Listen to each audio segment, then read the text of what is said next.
Let's all take a second and thank movies such as Indiana Jones, where if you don't know your history and you're stuck in a temple, you're basically screwed.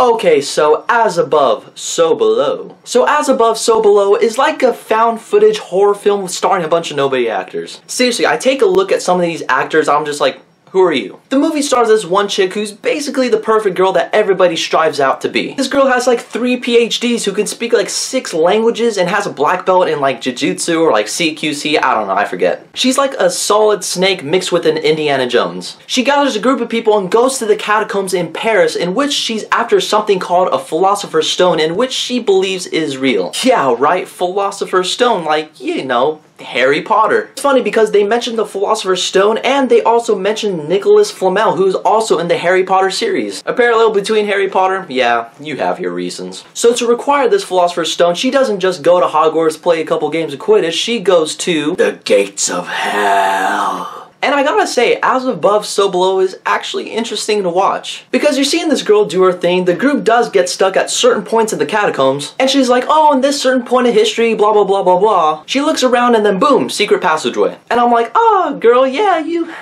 do your thing. Never would have guessed it. That's what I was saying, you need to know your history in order to get out of these temples. And like I said before, this movie is a found footage film, and the whole entire thing, it's found footage. And for me, the whole found footage thing, I think the whole thing just needs to die. It gets to the point where almost every horror movie is a found footage film, and it's just like, oh, why, dude? Not for this movie though. When they use the found footage technique, about 85% of it, it's actually done right. They would use these head camcorders with flashlights and in a place like the catacombs, yeah, they would need something like that. And the other 15% is when they would either be running or they would see something freaky right in front of them, the camera would just be shaking all over the place. Ah, yeah, it hurts your eyes sometimes and it gets really annoying. But for it being a found footage movie, it did its job really well. Now, the horror factor in this movie could either go one or two ways. Because yes, there are jump scares in this movie and there's quite a lot of them. But there's also psychological horror dealing with the characters. Like, they would get to parts of the catacombs where certain things from their past is haunting them. They would see a certain object that would make them go like, whoa, and then you would go like, whoa. I'm telling you, you feel these characters get scared and it just starts messing with your mind. But who takes home the trophy? I have to give major props to the sound guys. The sound editing was so good in this movie, I believe that I was in these catacombs with these certain characters. There's this one scene in the movie and I was really impressed by where all these characters, they get into a corridor and all the sound around them becomes like muffled silence. Best way I can describe it, put your hands over your ears and hear yourself talk. Yeah, hearing myself talk with my hands over my ears does remind me of that scene. It kind of freaks me out. So I'm gonna stop doing that for a second. This movie truly illustrates that sound is more horrifying than sight in a movie. And that's really the downside of this movie also, because whenever you see the sight factors, it doesn't really freak you out as much. Yeah, they'll see certain people and creatures in the catacombs, but it's not something where it just sticks to you. It's not something where you would see it and you're like, yep, I won't be sleeping, not for a couple of days. But it's more like,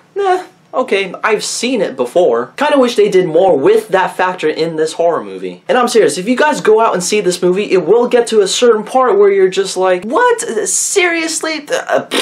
And because of that certain scene, I had to take points away from it. No spoilers though, I'm not giving that to you. So in the end, As Above, So Below was a pretty enjoyable horror movie. I really dug how they toyed with the sound in the movie, but this movie isn't as freaky as you expect it to be. And that one scene, oh, was so stupid. So I say, if you're gonna see As Above, So Below, see it at matinee. You'll be more happy if you do so. With the summer movie season coming to a close and we are heading into the Oscar season, what is your favorite summer movie this year? I feel as if that's a good question to ask. And have you guys seen As Above, So Below? What did you guys think about it? Be sure to leave a like and comment on the video, and as always, there's a link below for my Twitter and my Facebook. Keep in contact with me. But in the meantime, I have to get going. I'm gonna be sleeping good tonight, to be honest with you.